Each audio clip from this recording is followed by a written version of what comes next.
The number one thing that's going to change your life, the only thing that will change your life, change your business, change your money, change your relationship, is you must raise your standard.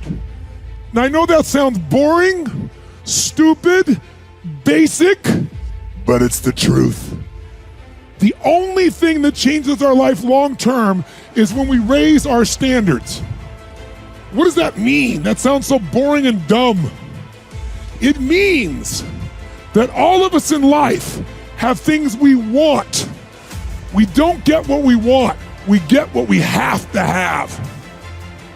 Remember I said earlier, we all get what we tolerate in ourselves and other people. But when you're no longer willing to tolerate something, that's when your life changes. The difference in people is their standards, period. The difference in people is their standards, period. And what do I mean by standards? Everyone in the world has a list of things they think they should do. I should lose weight. I should work out. I should spend more time with my kids. I should work harder. I should make more calls. I should. And then you know what? People don't do their shoulds and they get mad at themselves and they what I call should all over themselves. They beat themselves up about it. What changes people is when your should becomes a must. When suddenly the thing you said should happen has to happen. That's when human beings change. It's like if you want to take the island and you're the head of the army and you want to take the island, the most powerful way to take the island is burn the boats. Because if there's no way to go back, it's amazing what happens when it's a must to do something versus a should. That's what makes human beings succeed. There is another level. The only reason you keep saying there isn't is you feel so exhausted about where you are. But life, the universe, or God is just testing you because there is another level. If this is good, giant jump to excellence, giant from good, poor to good to excellence. There's a level where all your dreams are realized. There's a level that you've always dreamed about. It is real. It has not gone away. But it takes that extra burst when you think there's nothing left. There's no way. You've tried everything 10 million times and you keep going. It's almost like God is saying, if you keep hitting this wall enough times, I will see that you will not stop, that you are filled with that level of determination and faith and courage, and then the door opens and you get to that next level. But what most people don't know is the next level is just 2 millimeters above. And it's called outstanding, ladies and gentlemen, outstanding. What's it called? What's it called? What's it called? Outstanding, magnificent, unstoppable, extraordinary, not excellent. It's a different level. It's a level where you are not one of the best, you are the best. And you know what's amazing?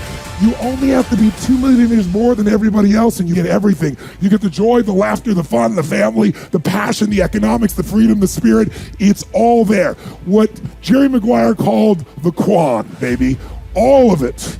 And it's just 2 millimeters above, and most excellent people give up because they're exhausted. And there's some people who go, the harder I hit it, the more I hit it, sooner or later it's going down, I'm not stopping. And when you do that enough, it pops open. Failure is part of life. I mean, the difference for me though is I look at failure as a stepping stone to success. It's a speed bump. I know I'm gonna fail, but it's not failure if you learn something. And so, gosh, I've made so many mistakes, I've screwed so many things up, but every time I do, it just becomes a way for me to explain to someone else what it takes. You know, it's like, here's what I've done. I think I have the ability to influence people because I talk about my failures. I talk about all the things that mess me up, but I show people that I didn't let it stop me and you don't let it stop you. And I think that's really the secret in that area. And if everything you touch was successful, you probably won't be able to relate to people as much. No, you'll be relate, and also it's be total bullshit. Right. And everyone knows it's bullshit. And also you'd be bored silly. Right. I mean, think about it. If you just said, I want this and happen, I want this and happen, you know, people don't value what they don't fight for. You know, it's like you see kids sometimes in it, you know, your parents will say, you're not gonna value this if you don't work for it. And your kid going, I'll value it, just give it to me, right? But it's true, you know, the things we've worked the hardest for, we value the most. So I think, you know, the purpose of a goal is not getting it anyway. The purpose of a goal, you know, is who you become. who you become is going to make you happy or going to make you sad. So I'm not looking for an effortless approach. There's no such thing. The only way to deal with fear that I've found in my life is a couple ways. One of those ways is to turn it on itself and ask yourself, what am I afraid of? If I'm afraid of that, I got to be more afraid of what I'm going to miss out on, missing out on my mission, missing out on who I'm supposed to be, missing. In other words, if you're not going to get rid of fear, then use fear. Use fear or it uses you. It's that simple.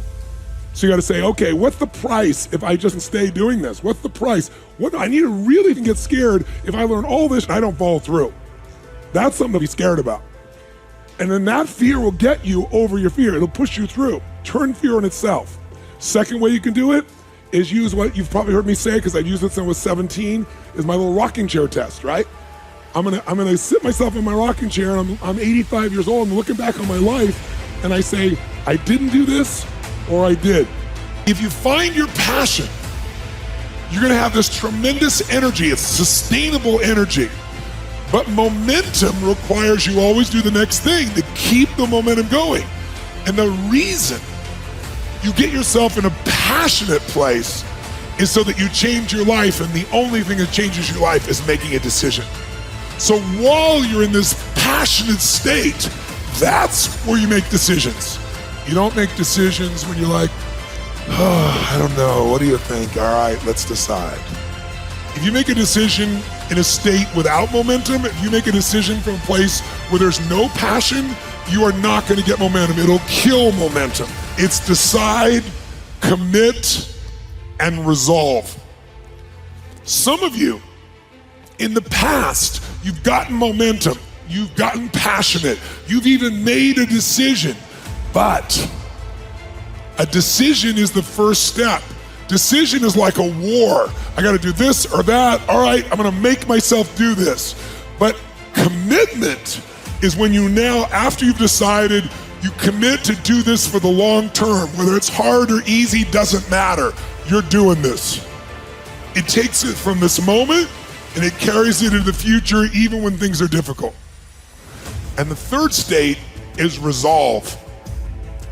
Resolve means it's done.